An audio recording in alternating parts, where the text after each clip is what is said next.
Hi, hi, hi, and hey, hey, Beatle fans.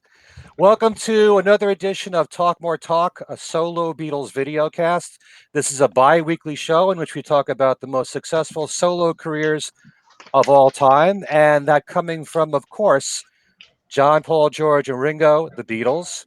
I'm one of the regular co hosts of this show. My name is Ken Michaels, known for some of my other Beatles radio programs, a syndicated Beatles show called Every Little Thing, currently heard on almost 40 radio stations, and also a talk show podcast called Things We Said Today, and also from my very Beatles centric website, kenmichaelsradio.com. And I'm being joined by my regulars, my esteemed colleagues on this show. First of all, we know her as the queen of Beatles media. As I would say, you can forget about Queen Elizabeth, you can forget about Queen Latifah. We have our own queen here. Some might say she's the queen of everything. She Yep. grows in stature with every week and with every show that we do. And Yeah. she is the author of Songs We Were Singing, Guided Tours through the Beatles' lesser known tracks, and also Michael Jackson FAQ. All that's left to know about the King of Pop. And that is our very own Kit O'Toole. Hello, Kit. Hi, Ken. That may be one of the best introductions I've ever had. That was that was awesome. Thank you, and hi everybody, and welcome to all our viewers. Yeah, well, I've hit my peak. I'm never going to get any better than that one, Kit. So don't expect it after this. Yeah, it's all All downhill right, from all right. here. Also, we have a sensation on the internet with his own YouTube channel talking about the Beatles all the time. The latest sensation sweeping the nation and the world. Oh, That's boy. our own mean Mr. Mayo. We know him as Joe. Hi, Joe. Hi, Ken. Hello, Kit. And soon to say hello to Tom. Hi, Tom. And it's good to be here, as it always is. And I want to say right from the beginning of this show, not guilty for liking a lot of so-called guilty pleasures of the solo Beatles. None of us are not guilty. No, That's Correct. it. exactly. Nope. Yep. And also, my other co host here, you know him for being the co host for a few years of the Paul McCartney, the solo Paul McCartney podcast called Two Legs, along with Andy Nichols, his new co host. And that's our own Tom Hunyadi. Hi, Tom. Hello, Ken. Hello, Joe. Hello, Kit, and hello, everybody out there. Hope you're having a great Monday wherever you are. Okay. Well, tonight we have a fun topic called Guilty Pleasures. We're all going to be discussing certain songs from the solo careers of the Beatles that can be referred to, whether we like it or not, as guilty pleasures. And we'll go more into detail about that a little bit later on. But we do have quite a bit of Beatle news to get to here on the show tonight. So let's just start with the news that Paul has announced dates to perform in France for next year. So far, there are 4 concerts he has booked. They're from May 23rd through June the 7th. And earlier today, Paul teased his fans with a message on Twitter with 3 photos of famous people. There is Philip Glass, then Emma Yep. Stone, then Chuck Berry. Put them all together, and what have you got? Yep. Glass, Stone, Stone Berry. Berry. Very. Mhm. So it was made Mhm. official as of today. Paul will headline the Glastonbury Festival, which runs from June 24th through the 28th. Paul will be playing on June 27th. This will be Glastonbury's Golden Year Jubilee. And co organizer Emily Eva said, there really was no one that we wanted more than Paul McCartney. Mm. So we're going to see if more dates are announced soon and whether or not any of them will be in the US. Cool. Okay. Yeah. All right. Billboard magazine just celebrated their 125th anniversary. Has it been Wow. that long? Jeez. And they put together a list of the 125 artists of all time. This is based on a formula blending all titles tallied on both the Billboard Hot 100 Songs chart since its beginning on August the 4th, 1958, and the Billboard 200 Albums chart since it became a combined stereo mono survey on August 17th, 1963. I'm going to be quizzing everybody on this. And the 58 and Beatles 63. ranked number one. The Beatles are number one on this list due to their unrivaled dominance on the Hot 100 and Billboard 200 since their US breakthrough in 1964. Not only that, Paul McCartney post Beatles ranked number 12. Very impressive. Wow. And George Harrison squeaked in at number 124. Oh, wow. Wow. Any thoughts about this? Did you guys know about this survey? Not until I saw the Facebook post. Yeah, Yeah. on Facebook I saw it, and it's interesting. I mean, it's always great when the Beatles are number one, Yeah. but I was wondering where certain people were, like somebody named Elvis Presley. No. Maybe. Elvis Presley's in there, but Frank Sinatra's not in there. Oh, Sinatra's not in it at all. Yeah, that was weird. Yeah, but I saw you mention that a while ago, Ken. But you said the Billboard started in 1958, right? Yeah. I mean, look at you probably had ton of hits before then. I mean, let's say like if the Billboard started in, let's say, 1948, he probably would have made the list. I would imagine. Yeah, but the problem I have is that they call this the top 125 artists of all time. Fair enough. You're not saying from 1958 on. And certainly someone like Elvis Presley is shortchanged. Frank Sinatra is shortchanged. Bing Crosby was like the biggest name of the 30s and 40s too. Right. And he's nowhere in this list. So I do have a problem with that. Anyway, other news, Ringo Starr was interviewed by Joe Scarborough, who, along with his wife, Mika Brzezinski, co-host the Morning Joe program on MSNBC. The interview was split up in two parts, and the most shocking news that Ringo gave us is that his most recent album, What's My Name, will likely be his last album. The reason given was that Ringo feels that albums don't seem to matter much anymore, that physical product is not that important, and we're going back to listening to individual songs. He might make EPs or a few songs at a time, but that seems to be the way to go that he's feeling at the moment. I'd like to know how you guys feel about this. Well, I can tell you how. Oh, I'm sorry. You want to go one at a time? Yeah, go ahead. Yeah, it's very important. I mean, I was totally shocked when he said this. No, I was just gonna say. I think. I mean, Ringo has a point. That that albums have changed. I mean, this sounds like a weird comparison, but Weird Al Yankovic.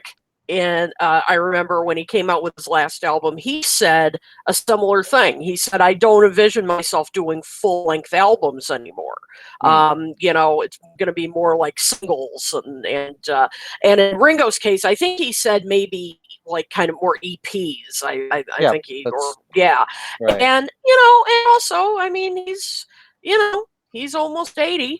And I think he's, looking to kind of cut back a little bit in the schedule, although of course he's still touring. So I mean, I'm not panicked about this because I think he is still going to produce music. It's just going to be on a different schedule, And as I said, he has some valid points. Okay, Tom, you want to chime in? Yeah, he's like Kit said, 79.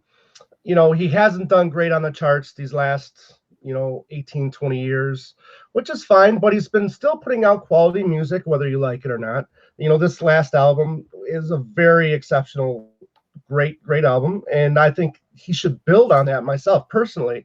Now, I don't mind the fact that, he said the physical media thing is dying, and it is true, and it's been dying for years now. But as long as he keeps going, if he keeps making music in EP form, I think that's great. It does take a while for him. I mean, he's not like a McCartney that can, knock out 20 songs in a 6-month span, or even have, 1,000 songs in the vault that he can pull out at any given time and finish. But I think it's okay, if he's wants to slow down, or if that's the reason, or if he just doesn't feel, that physical media is the way to go these days, then fine, so be it. But I would hope that he does continue to make music. There's been a lot of acts. I think Alice Cooper just put out an EP. Santana put out an EP earlier this year. So I'm fine with that. If the EP is the way to go, if 4 songs at a time, sure, just keep putting music out. Don't retire from that. And I hope that's not a sign of things to come for touring either. If he's going to start slowing down his touring. but we'll see. Okay. Very good points, Joe. Well, I wanted to say that I really enjoy the new album a lot, and a lot of times I think to myself, being that Paul is up in years and Ringo is up in years, you never know, unfortunately, which album could be the last album for one Right. reason or another. And I remember thinking to myself, boy, if this is to be Ringo's last album, I thought this before he made this announcement. I thought he'd be going out with a good album. I think, I mean, of course, that's all a matter of opinion, but in my Right. opinion, I like it so much. I think this is a good album to go out on if it's going to be the last full album. That's what I thought. Right.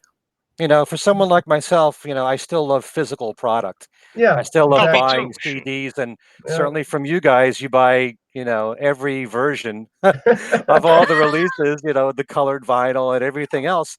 But Yeah. I love buying the CDs and I love getting a full album. Who knows if he puts out 3 or 4 songs at a time and he does it Yeah. periodically, it might be the equivalent of having 10 songs every 2 years. Yeah, You never exactly. know. Yeah.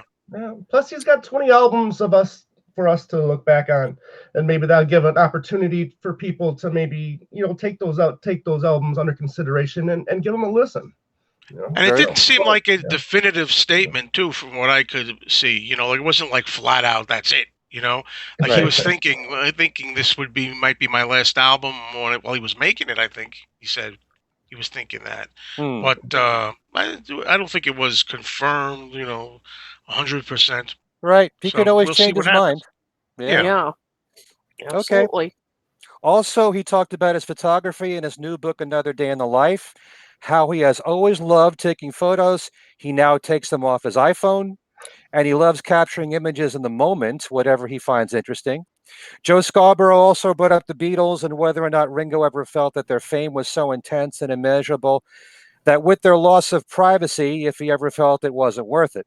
Ringo said that no matter what, there are times when you have to go out in public, whether it's going to a movie or out to eat, and he's learned to live with it. Something to make Tom and Joe happy. Friday Music, just talking about this. Yeah. A record company Ah, that's been putting out reissues of albums from the past will be releasing the Ringo the Fourth album in February in 180-gram vinyl, and there will be versions in translucent red or translucent gold. Yep. And for the first time ever, this album will have a gatefold cover. Yes. mm. Okay. I thought this Nice. album was reissued already. I get confused with No, all it the was Roto Bad Gabor. Boy, Bad Little It Boy was boy. ones. it was it was in the And same Bad Boy when also. yeah when Friday Music posted they did a picture of Roto Gavur and Ringo the Fourth at the same time. So I think that's Okay. maybe how it confused people, but they're releasing it separately. Okay. All right. We have some major passings to announce here. On November the 7th, we suffered the loss of a very big name in the Beatle world, and that being photographer Robert Freeman, who is best known for having shot the front covers for the Beatles albums With the Beatles, or here in America, Meet the Beatles, through Rubber Soul. The photo that we've seen of George Harrison that's on Early Takes Volume 1 and also the Living in the Material World documentary, that was taken by Mm. Robert Freeman. He also did the cover shots for John Lennon's 2 books in his own right and A Spaniard in the Works, and even the front covers of Beatle EPs like Long Tall Sally. Okay.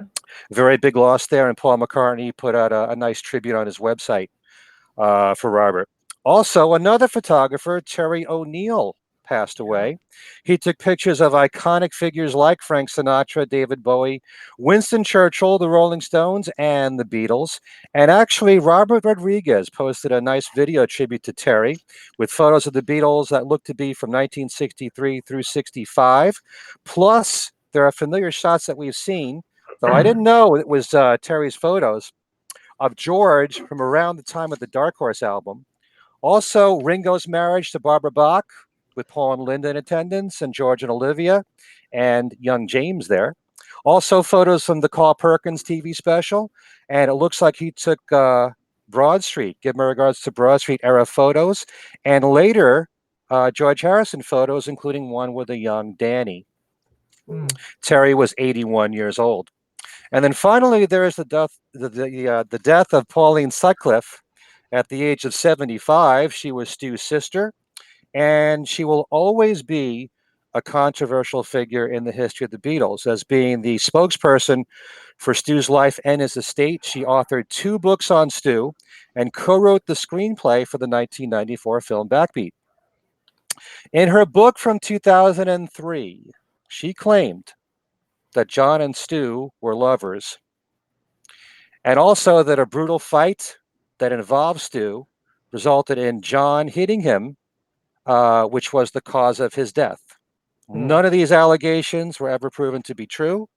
And the one person who was with Stu the last 18 months of his life, his girlfriend, Ashford Kirscher, denied these accusations. All right. But she did pass away just recently. Thanks to one of my listeners, Robert Keeley from Michigan, we learned that there is a new album out called Prog Rock Christmas, released on Purple Pyramid Records, which has new covers of Wonderful Christmas Time and Happy Christmas. The album was produced and spearheaded by Yes bassist Billy Sherwood.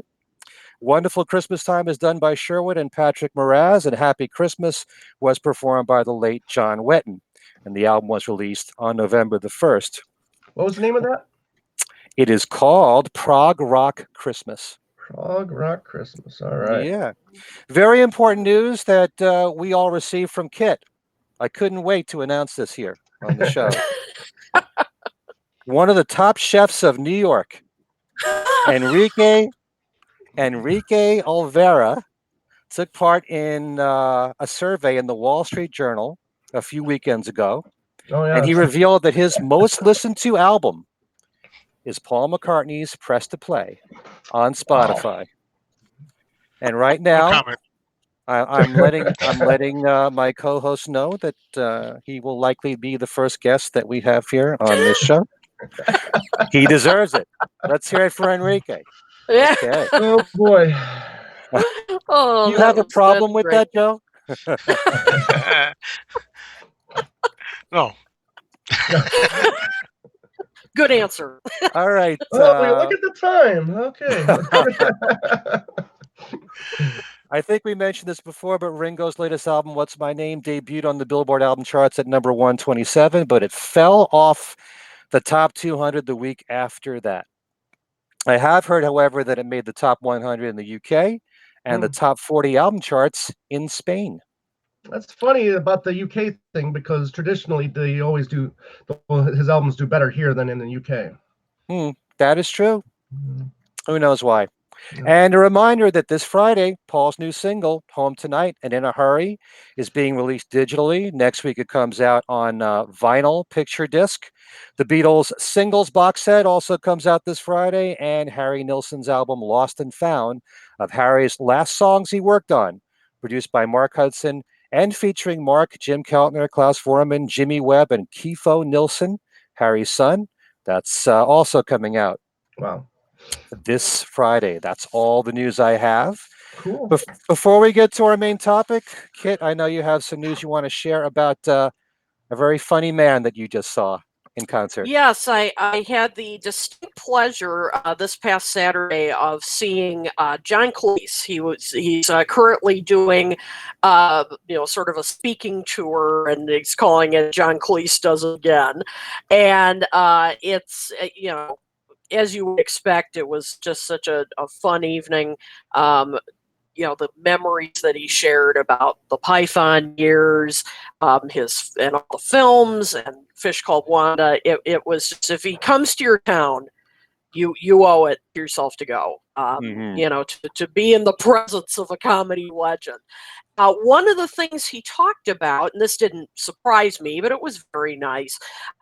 He talked about George Harrison. And of course, it was in the context of the movie Life of Brian, how they couldn't get funding for it, and it was just a kind of a nice story. He said Eric Idle called John up and said, "Well, we've got the funding," and John said, "Well, that's great, but how did you do it?" And Eric said, "George Harrison, he's agreed to, mortgage his house. He's putting up the money," and John said, "Well, that's wonderful, but why is he doing this?"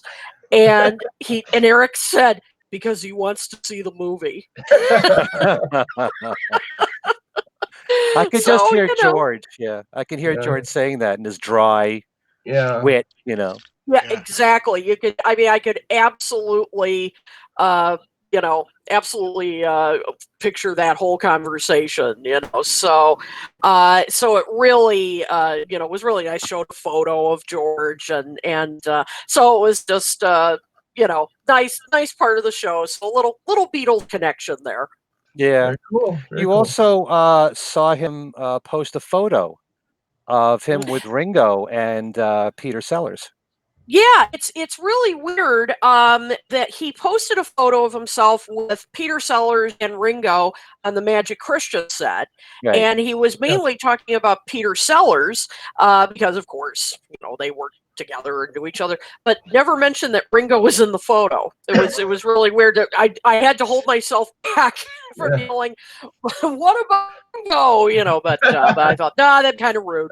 So I held back. But so yeah, there were kind of two Beatles connections there. Did he get up and do the walk? The The funny walk. Yeah, the funny walk. I wish he had, but he's 80. He's 80, and I think that could have been a really bad scene. Yeah, could have been a bad career choice on his part. Probably. Yeah, Could have done a shorter version of it. that's true. That's true. Oh well. Well, the Pythons speak very highly of George, as they should, and they were all friends with him. Especially Eric Idle was very close with George Harrison. So yeah. All right. So let's get on to our main topic tonight, which happens to be guilty pleasures from the solo careers of the Beatles.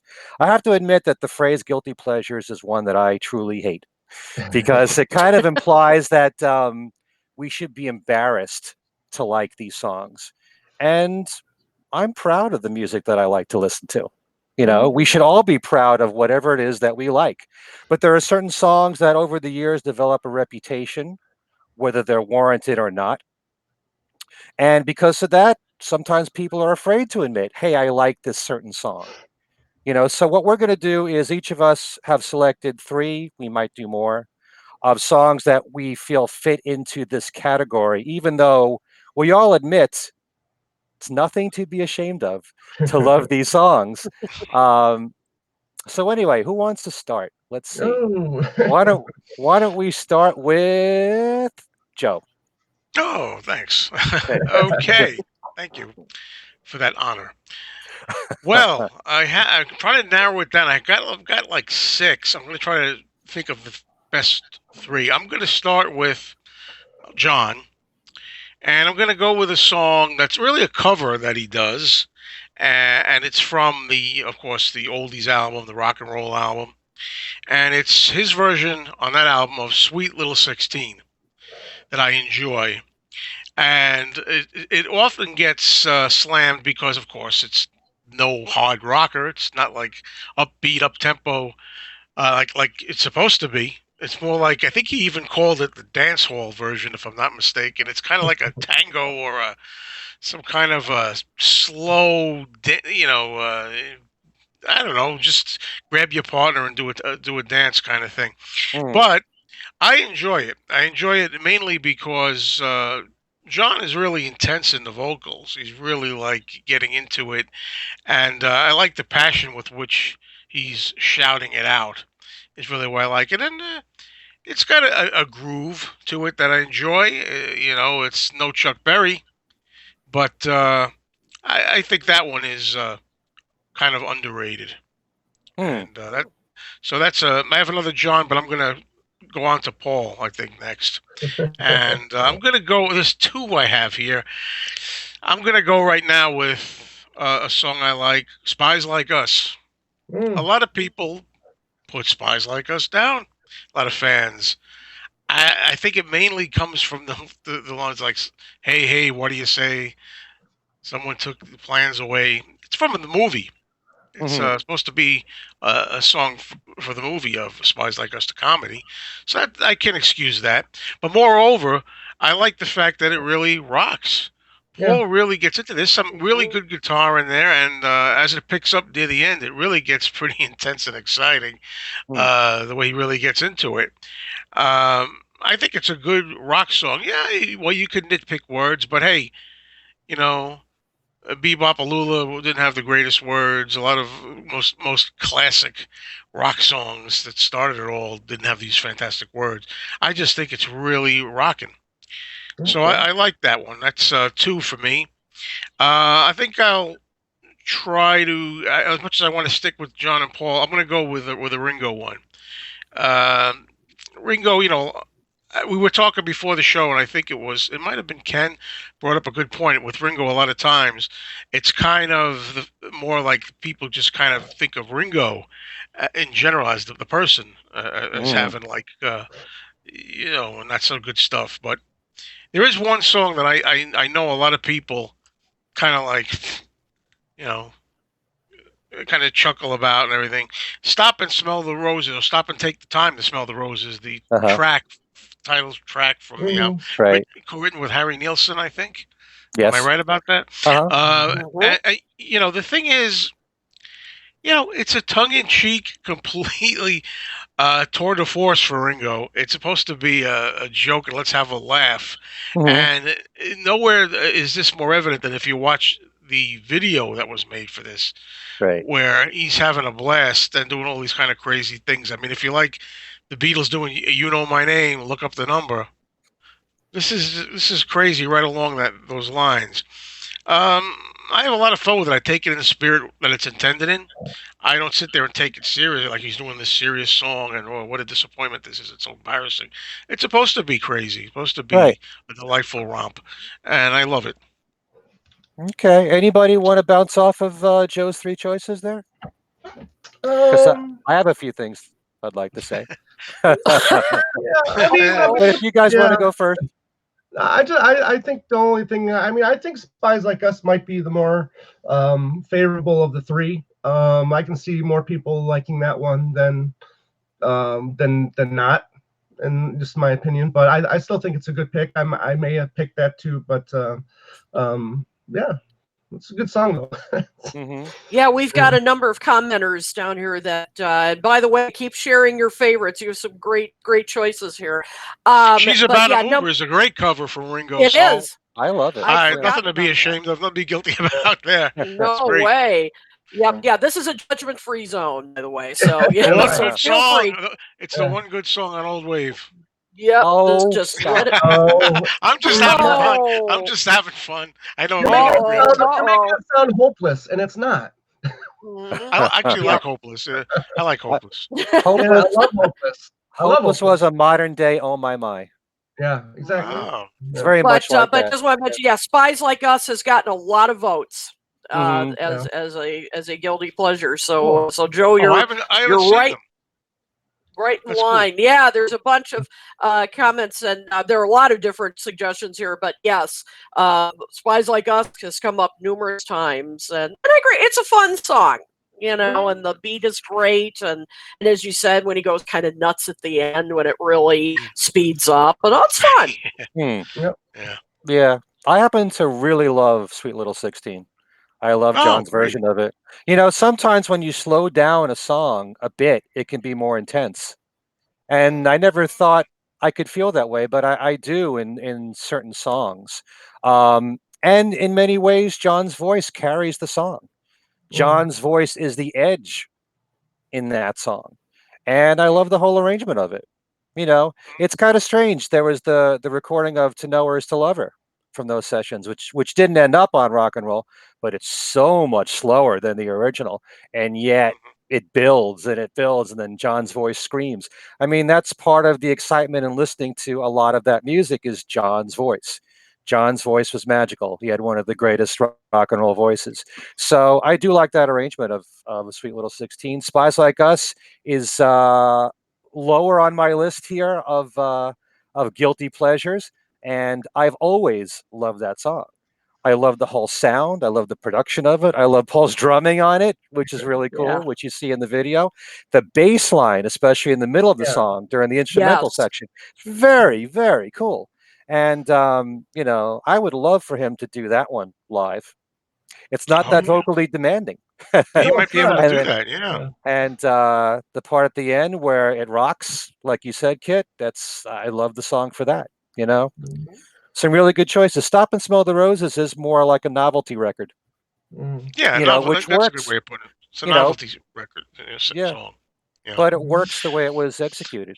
A lot of people. I just want to chime in. I've noticed "Check My Machine" popping up, and that's another one that I've always loved. "Check My Machine." Uh-huh. I had a blast with that too. So I agree with a lot of those people saying "Check My Machine" for Paul. Right. Okay. Kit, how about you next?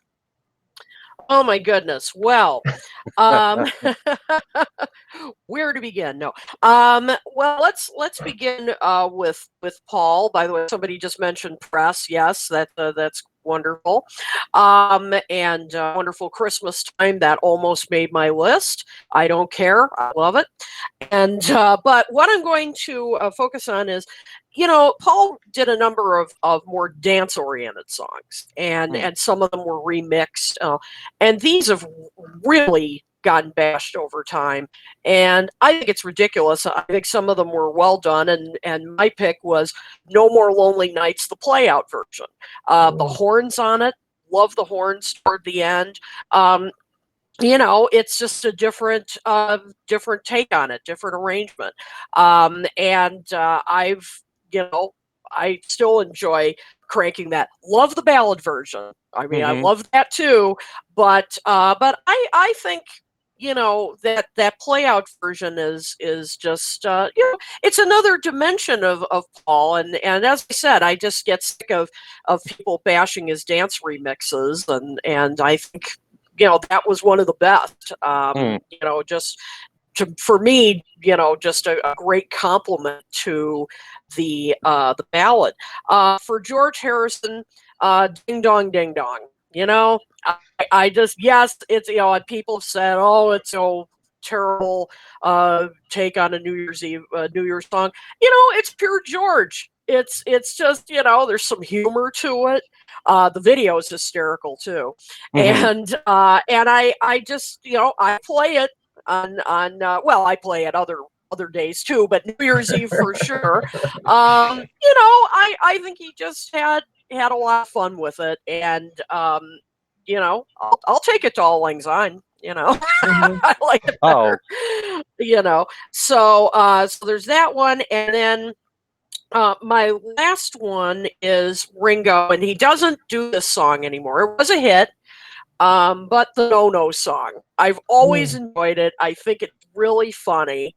And it was just, Ringo really did it perfectly. I mean, it just suited his vocals so much, his vocal range, telling this kind of funny story. Unfortunately, some of it kind of autobiographical, but but that's another show. And but I just think I've always enjoyed it. I wish he'd do it today. In his live shows. I just think it's thank you, Tony. You just said it's good fun. That's exactly what it is. Nothing, nothing serious. So those are not, I've got some other choices too, but I would say those are my top three. And I don't care what anyone does. I still play them all. Yeah. Cool. I love when Ringo does the sniff there in the No No song. No, I don't. No more.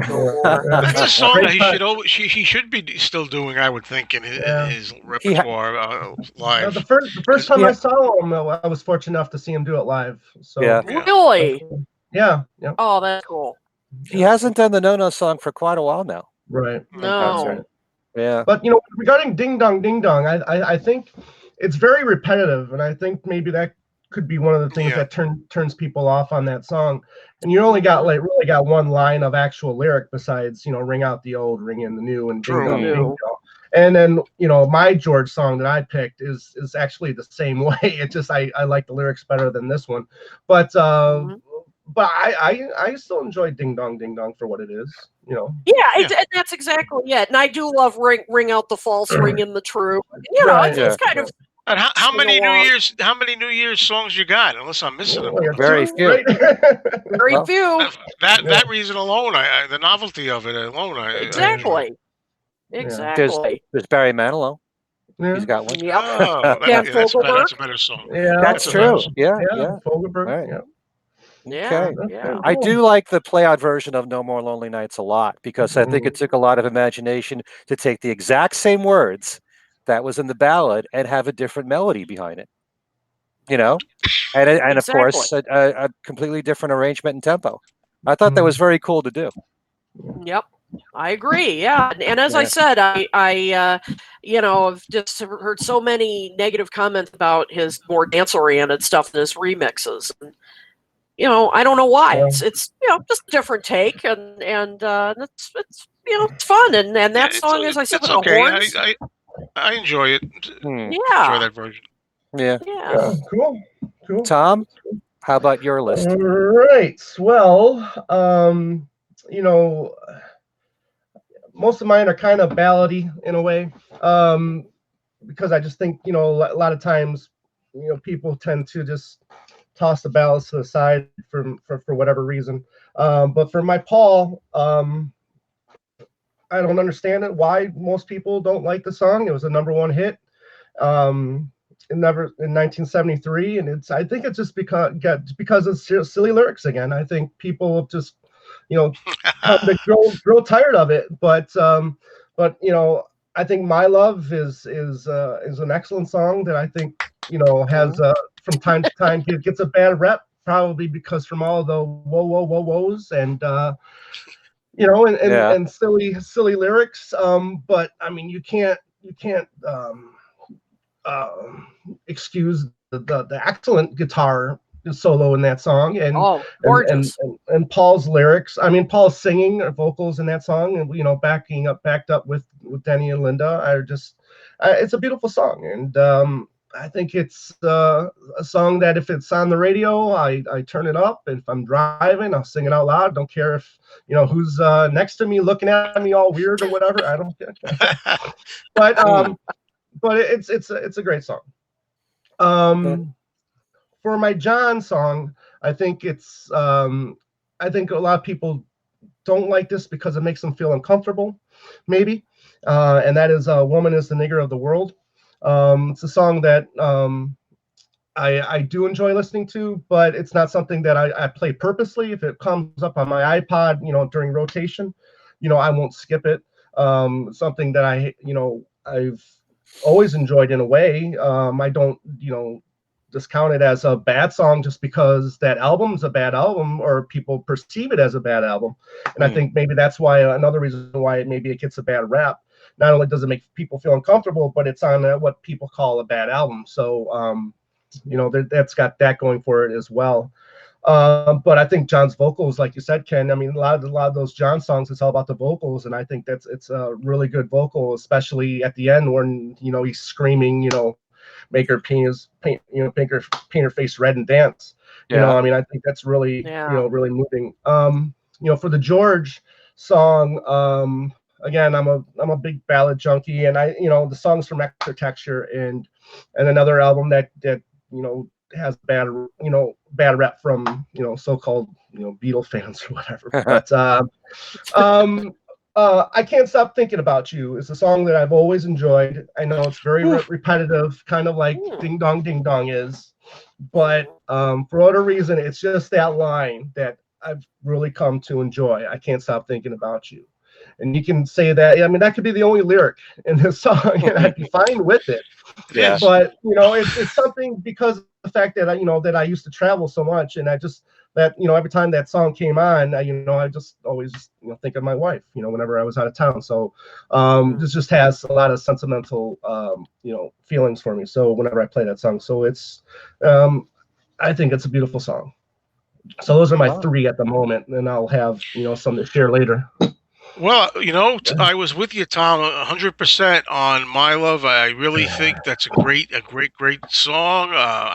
Yeah, I know some people don't care for it. You know where I'm going. yeah. I'm going with this, and I think if it had been a Beatles song, well, then I think like that with a lot of songs. I don't know why Hmm. people be Right. thinking it was better.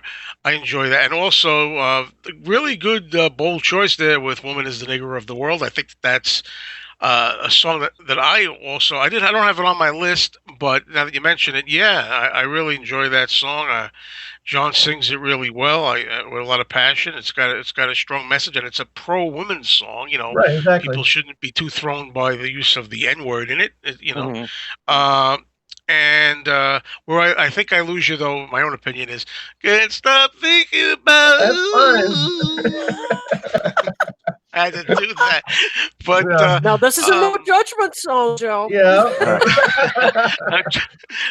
but that's don't be embarrassed at all. Oh, Guilty, trust me, I'm guilty. not. Just kidding. Yeah.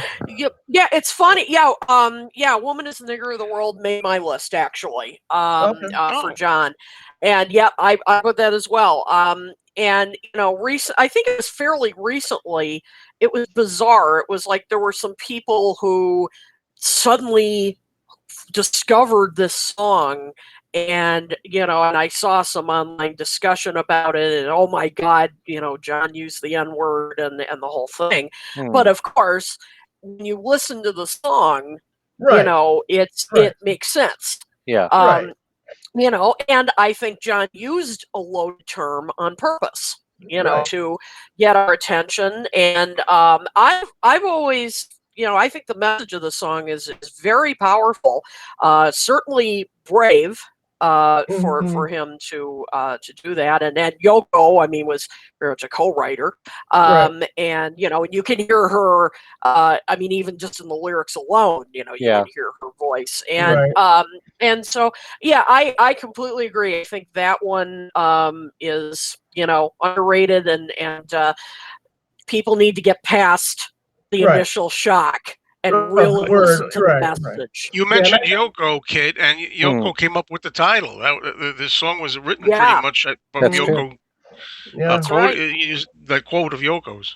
Right. Yeah. Yeah, That's and I right. think it's the word I think may have backfired on him, because I think that moves people away from the song, rather bringing them closer to the song to get the point of that song. So I think even the message might have been too tough for it could top have been. 40 listeners, Yeah. Right. Yeah. to appreciate, even if they took the N word out and Hmm. substituted something else.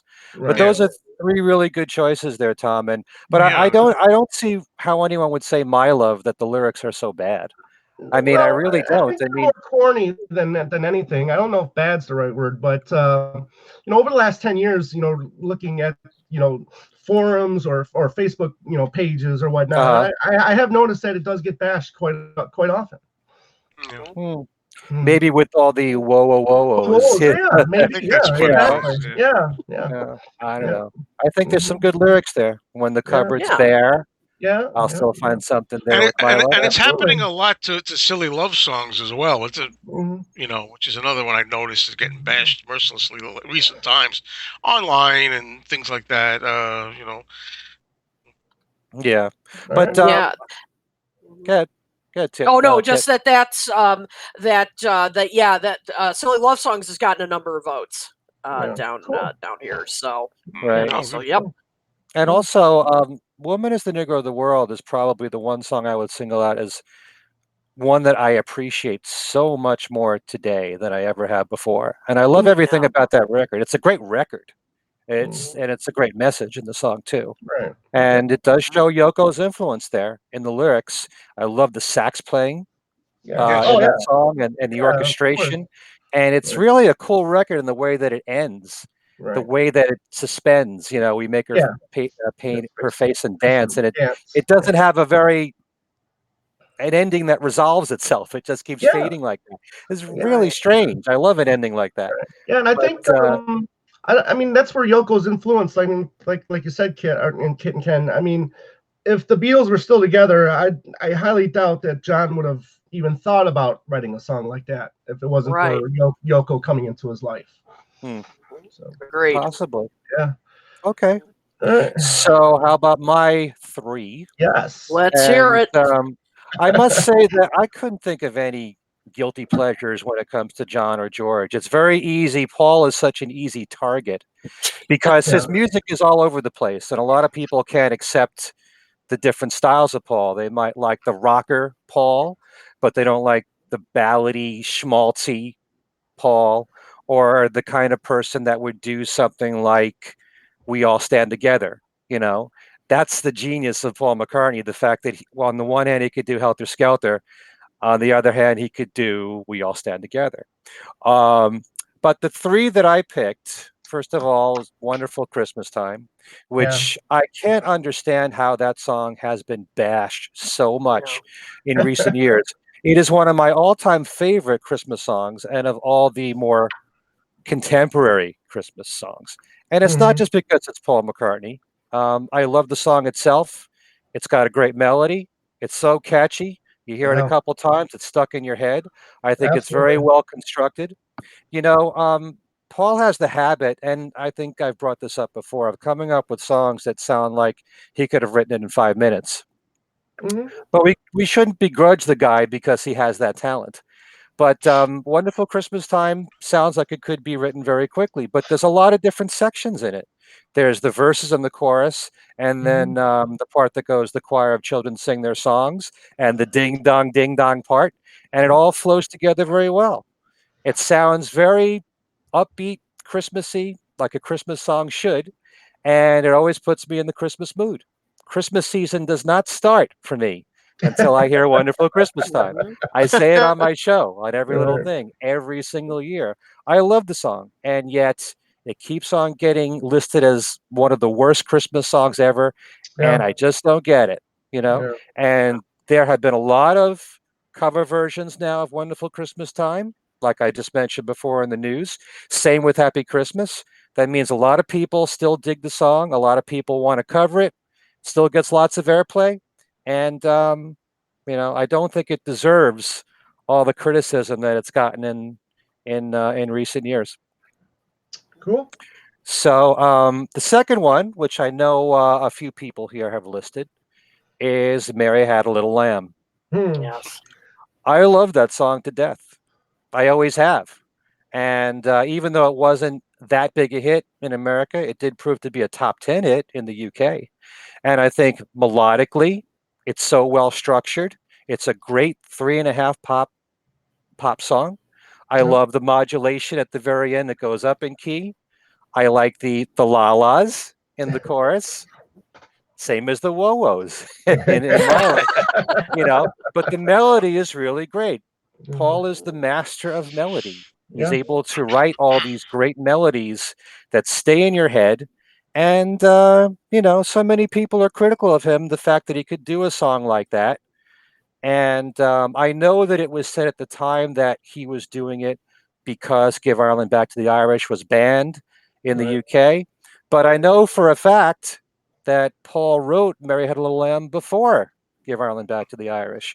However, it still could have been released as a single Right. after Give Ireland Back to the Irish because of that reason. Paul has Right. actually, given both reasons there. So I do believe that to some degree it was released as a single for that reason, but he didn't write it from scratch right after Give Ireland Back to the Irish. But it's a great melody, uh, great vocals, love the kids singing along. I love that song, and I'm Mhm. not ashamed of it. I think it's very well constructed. If he can take Golden Slumbers as he did in the Beatles from a lullaby, he's doing the same Right. thing with the nursery rhyme here. It's the same thing. Right. It really is.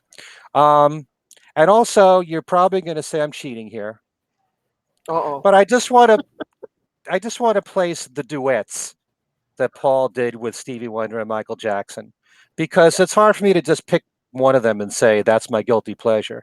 I really like all of them. I loved Ebony and Ivory the first time I heard it. And it does help that Paul McCartney and Stevie Wonder are my two favorite people in the musical universe. I Me too. Uh-oh. Oh, Uh-oh. Ken? Oh, I Ken's gone. think we lost. Oh, here he comes. He's back. Hang on. I don't know why he popped out there. Yeah. Technical difficulty. Okay, we lost you for a minute, Ken. So go back to Paul and Stevie were your There you favorites. go. There you Okay. are. Yeah. No, I love that song on first listen. And part of the magic in listening to some of the duets that Paul has done, I should say all of them. and I don't think the Beatles get enough credit for this, is that they were so great at doing harmony work together. And when they work with other people, their voices blend so well together. Paul and Absolutely. Stevie sounded fantastic together. They sure did. I like to say that when the first time I heard What's That You're Doing, sometimes, believe it or not, I couldn't tell which one was Paul and which was Stevie. I don't know if any of you True. had that reaction to it, but their voices just work so well together. I love the melody. I love the message. It's a simple message, and it worked. And I have a lot of problems with people who can't recognize the success of a record from the past. That song was number one for 7 weeks in the United States. That means people heard it, people liked it. And yet there are so many people now that want to bash Ebony and Ivory, and I just don't get it. I really don't get it. They sounded so good together. I just wish that they had made a whole album together. That would have Me been, too. that would be a dream for me, even still. And I love the duets with Michael Jackson. Michael Jackson's one of my favorite artists. I think they sounded great on Say, Say, Say. The video for that was so much fun. They had great chemistry on the record. It's just a great pop record. You know, Paul is, the master of writing great pop songs and great melodies. He's doing in 1983 with Say, Say, Say what he did with the Beatles in the 60s, what he did with Wings in the 70s. It's great pop. Mhm. And again, they sounded great together. And I love The Girl Is Mine, even though it is a sappy song. Vocally, they sounded fantastic. I always remember when The Girl Is Mine first came out, and Quincy Jones was quoted as saying Paul's vocals were just outstanding.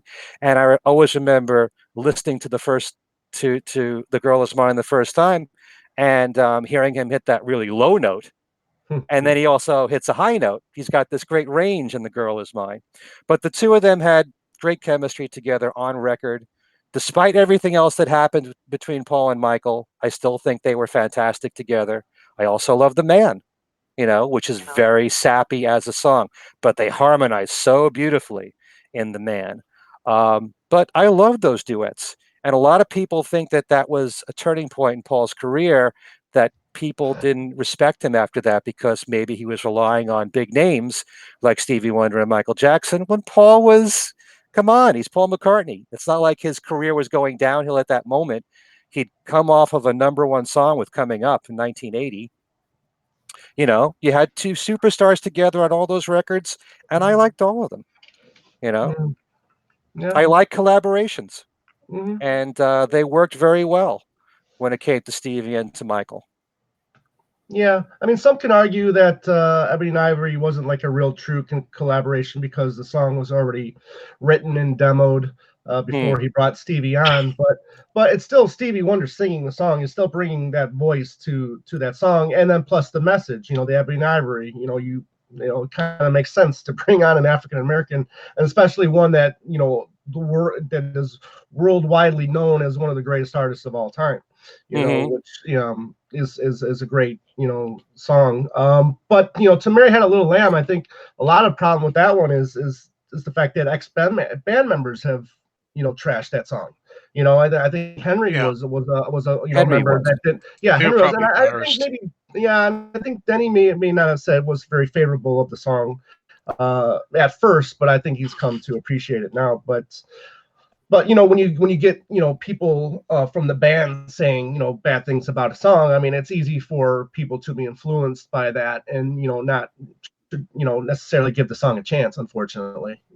So I suppose that's true. That's a shame. yeah, We should have our own independent minds and think, yeah, of how course, what we like, not just what right, the artists on the record, how they feel. right, Okay. yeah, So, Yep. do we want to mention a few more, or yeah. I mean, I Couple more, got yeah, sure. two more Sure. I'd like to mention. Sure. okay, Joe? We'll Yeah. start with you. A couple more. First, for John again, the crazy song "Do the Oz" with him and Yeah. Yoko wailing on it too. Again, the only thing I could say for Oz magazine, right? I believe yeah, the only thing I could say is it's the same excuse if you want to call it an excuse. Zaniness, craziness, a la "You Know My Name, Look Up the Number." When you're in that kind of a mood, it's not you're not listening to "In My Life" when you hear that or something off the top of my head. I have a lot of fun with that, and it's like a crazy psychedelic, drugged out version of the Hokey Pokey or something like that. do, Yeah, do the that's a good point. Yeah. do I the like that. yeah, and one more from Paul. Biker like an icon. Mm. Mm. That's a song a lot of people do not like, and I wonder sometimes if it's because of the odd name title, the Biker like an icon. What does that mean? Mm. Even though it's kind of explained in the song. And I think what I like about it most is the way Paul reaches a kind of crescendo in there. He gets more and more into it as he goes along, singing, that line about she loved her biker like an icon. Right. And it takes a lot of different dips and turns and changes that I like to it. Uh, Definitely think it's an underrated Paul song. And it makes me think of the Off the Ground album in general, which I think is underrated. And I was saving this from when Ken was talking about the La La Las and Mary Had a Little Lamb. I don't mind Mary Had a Little Lambs or the La La Las so much. But I really like the La La Las in the song Off the Ground, or if that's what he's saying. La, Yeah. la, la, la. We're gonna do a we Yep. could do a La La show if you want. You want to talk about some La La songs? And They're whoa, probably don't more. forget the whoa. Whoa, whoa. Yeah, so I thought of that. And for Tom, I'm going to throw in "Drumming Is My Madness" by Ringo. For the same reason. For the same reason, again, I just think it's just a "Drumming Is My Madness" is another spoof Ringo and his drumming abilities and having fun with his reputation as the world's charming drummer. Very good. With Do the Oz, there are certain songs from John where, like I said before, the voice carries it all. Yeah. And there's like a tremendous buildup in the song because of the voice. And I'm thinking of "I Don't Want to Be a Soldier" is kind of like that. Mm, Few lyrics, but the voice carries it, throughout most exactly. of the Good song. point. Good So, point. yeah. Tom, a few more from you? Yeah, you just mentioned, the voice of John again. Um, there's a song, and Joe, do the Oz. I mean, the songs that we're picking are right around the same time. Um, my other one is Luck of the Irish, which I know people may not stand just because of the fact that Yoko's on there singing with him, but I happen to find that I like her voice in that song. Hmm. And I like them duetting. I don't think they did it enough in their time together. I thought that would have been nice, and the fact that besides the continuing story of Bungalow Bill, I mean, that's the first time we actually kind of heard Yoko, on a record in the mainstream world. But then after that, what did you hear? You just heard her, wailing for the next couple years, unfortunately. And I think that kind of turned people off. But if she actually started doing more regular singing, and then throwing in some of the wailing, like in Don't Worry Kyoko, or something like that, I think maybe people may have felt more comfortable with her. But that's a song that I generally enjoy, that I know a lot of people don't. Another one from Paul is Mulligan Tire, which I don't think people still to this day in the U.S. really get it, maybe. And it would have been great to see if this would have been a hit here. But I don't think, I mean, if people kind of don't like it now, I don't think they probably would have liked it back then, which I think probably the record company was smart to, flip it, put Girl School on the A side here. However, it's again, it's catchy as hell. It's a traditional song, that Scottish song, and I think it works. The last one I got is it's a Ringo song that I almost put in the top three, but I really like his vocals. And Ken, I know I'm going to sound like a little bit of a hypocrite here, because I know I can't. There's been times where I've said I don't really care for Ringo's ballad voice, but this one I do enjoy, and that's his vocals on "I'll Always Love You," which I like the track a lot. I'll Still Love You. Yeah, thank you. I'll still love you. Okay. Yeah, I'll still All love right. you. Yeah, by the way, we did hear Yoko's voice very prominently on Happy Christmas. Okay. So Remember Yeah, that? completely forgot Yeah, about that. Yeah, yeah. Good yeah, choices there.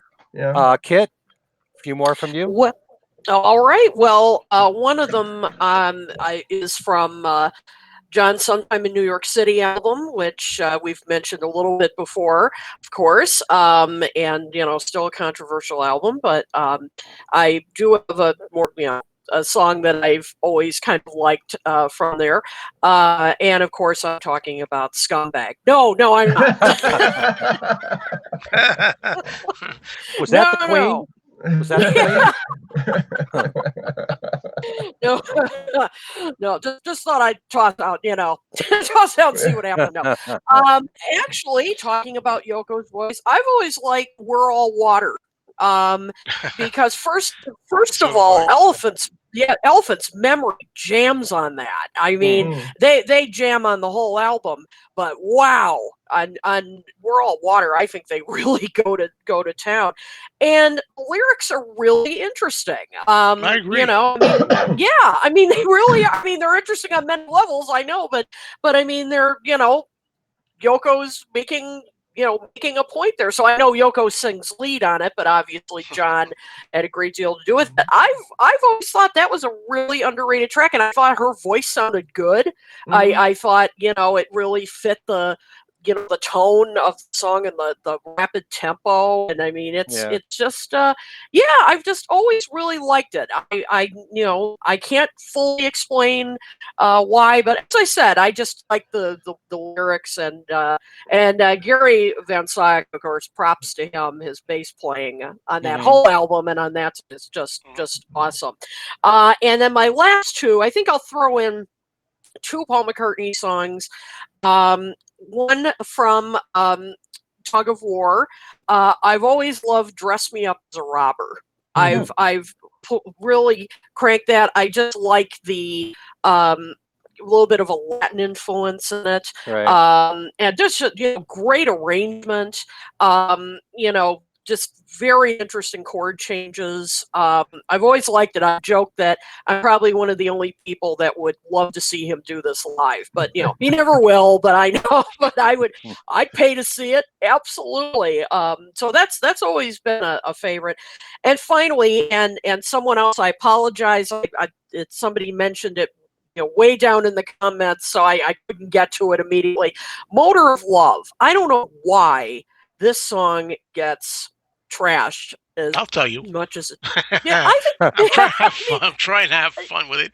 I don't like that yeah, song. oh no, no. I mean, but really, it's a beautiful. I think it's a beautiful Yeah. song. It's always been one of my favorites. It almost has sort of an epic sound to me. In the bridge, and it's sort of a beautiful song about love, spirituality in general, and. I was always, that's always been kind of a hidden gem for me on Flowers in the Dirt. And in recent years, I've heard a lot of negative comments about it, and I'm darn it, I'm going to defend this. Oh, good, Good for Tony. you. Thank you, Tony. Said it's really beautiful. Thank Thank you, you very Tony. much. Joe, your response to that? I, I'm not a fan of Motor of Love. It's just Nor monotonous am to I. me. I But think you know, what can I say? But I love that people love it. We can't all like the same things. no, That's right. That's Absolutely. Cliche, but right. true. Yeah, Yeah. different that's true. opinions make it more interesting. But That's Absolutely. right. Motor of Love, I think, is a gorgeous song. And like you said, kid, it's very spiritual, kind of hymnal. I do like the bridge. It almost sounds Beach Boys-ish.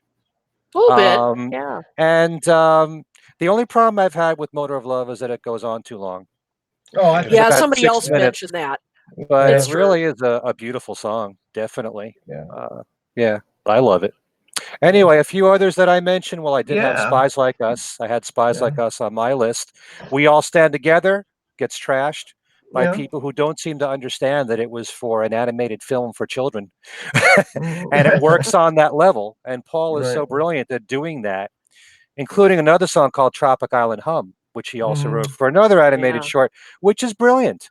I mean, Paul is a big fan of Disney films, and these songs could work in a Disney film. It just shows the extreme versatility that the man has. For people that want Paul to rock out, that want a helter skelter, or they want a jet, Yeah. or a rock show, they can't understand how the same man could do We All Stand Together. Well, You know, we all stand together. Worked in the UK back then. It was a top 3 hit. So I mean, yep. it had to have worked. I mean, people had to have liked it back then. It could So also be because Rupert the Bear was a big character there in the exactly. UK, Yeah. so Right. that did help. But Right. yeah, but it's an interesting thing when you look at songs that were bigger hits in the UK than here, and vice Right. versa. Yeah. Right. Maybe we'll explore that here on Yeah. a future show. Also, silly love songs I got to put in there. A lot of people Yeah. trash Paul for that song, but I really think that song is beyond brilliant. You've got Oh, three definitely. melodies going on Yes. in that song simultaneously. It's just Right. arranged so well. The vocals are great between Paul, Linda, and Denny. A lot of work was put into silly love songs, and it's probably a very hard song to duplicate because of all those harmonies in it. Um, but yeah, number one song, the biggest song of Yeah. 1976 in I. America, and yeah, I I. love it for so many. It just sounds like a great record. You want to Yeah. crank up on your car radio when it comes on, and it's just great pop. It Yeah. simply I think is. it. I think Agreed. it. I think it was his most. I think it was his most important single of the '70s. To be honest with you, because here he is. He's getting ready to tour the United States, and not that he needed help, with that tour selling out or whatever. But you Hmm. had this great song that helped trigger the excitement for that tour. And I think really combined with the tour and that song, I really think that gelled together and really helped. That summer being the summer of Paul, because it really Yes. it really worked. Yeah. Hmm. I've got such great memories of that of childhood when that was a big hit on the radio everywhere, going to the beach in the summertime.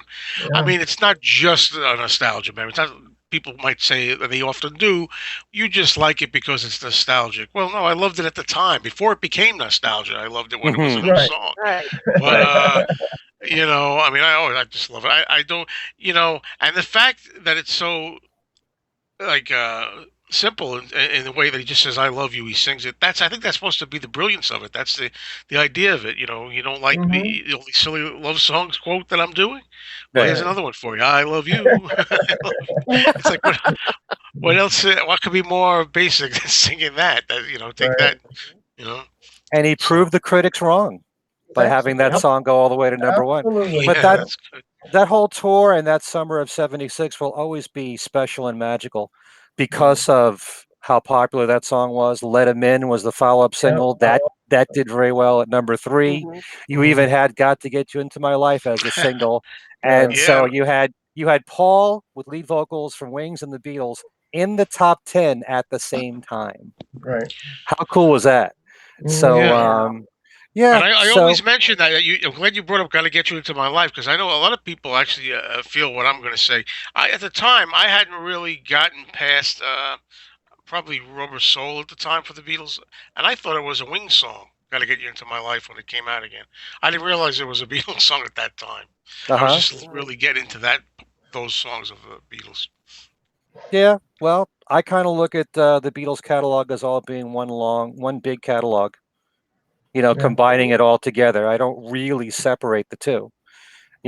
Got to Get You Into My Life is a Paul McCartney song written in the Beatles. Listen to What the Man Said is a Paul McCartney song from Wings. They're both Paul McCartney songs with different people backing them up.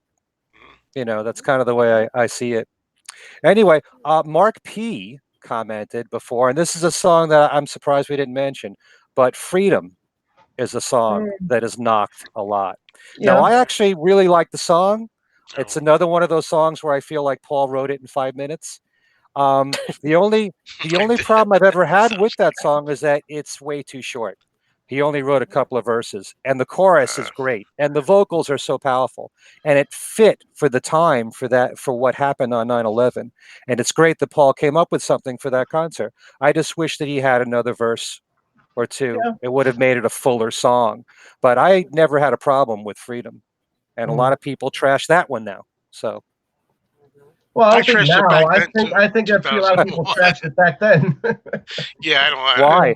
Because it's Paul's capable of a lot better, in my opinion, than that song. It served the purpose quickly for what he intended it to be. It worked quickly if something something he whipped up quick like that. I love it, the Love We Make, is it? Yeah. The Film documentary. where Yeah. he's like right, teaching right. it to them, and who is it? Is it Pete Townsend or is it Eric Yeah. Clapton? Somebody's Yeah. listening to. He's like trying. Right. It's a very Oh, that's simple right. song, and he's Yes. teaching All it to them. right, You know? give it, my God. I will say Clapton's solo at the end is quite brilliant. Really like his solo on that, for sure. Yeah. However, I don't think he should have delayed the release of Driving Rain to add that to the album, in my opinion, because it was delayed because of that song, because he wanted that song on the album. Man. Okay. Oh, here Sorry, we go. folks, don't mind me. Okay. That's why I'm down to 50. That's why I'm down. Uh-oh. Say, why am I down to 10% battery? I don't understand that. This might be too late. Yeah. Oh, I'll say man. goodbye early if I fade, but All right. This Sounds is good. proof that this is a live broadcast. Yeah. Yes, So, it is. Yep. So why don't we wrap things up with each of you telling us what we have in store from right. each of you. Let's start with you, Tom.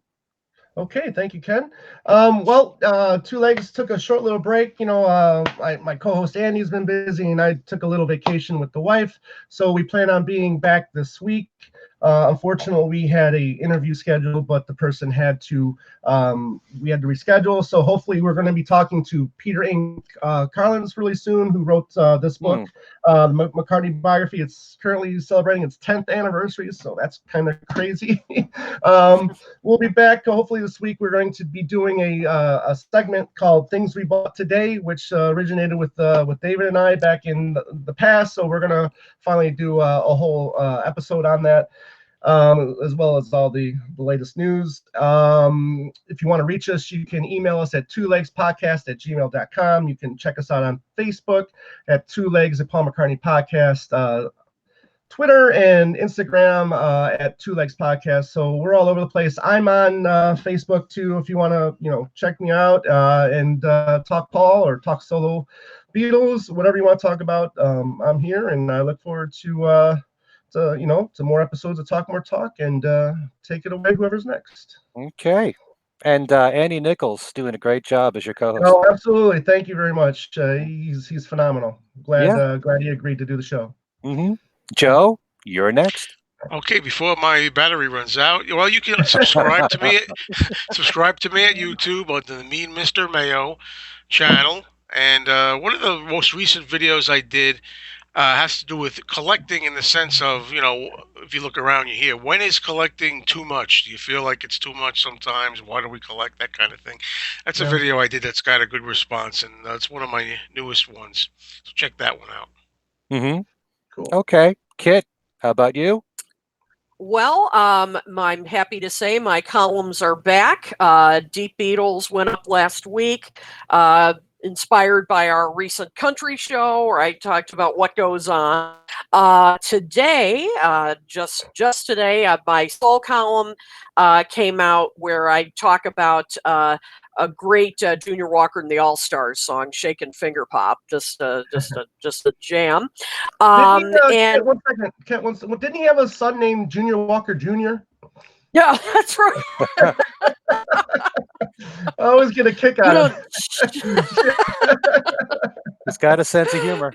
Yeah. Got it. Yep, absolutely.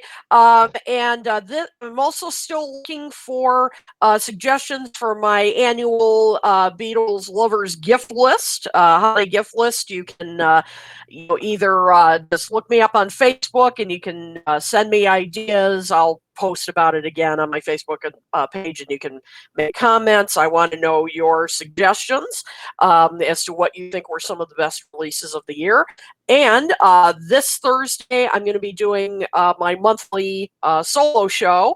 So that'll be this Thursday at 6:30 Eastern. So I think that's everything. Cool. Okay. All right. I got a few things here to plug. First of all, last Friday, I had the pleasure of interviewing Peter Asher. And Peter has a brand new book out, which I have right here. The Beatles from A to Z. An Alphabetical Mystery Tour. It's really a fun book, a fun read. And what he does is he takes each letter of the alphabet and then he lists things that go with that letter.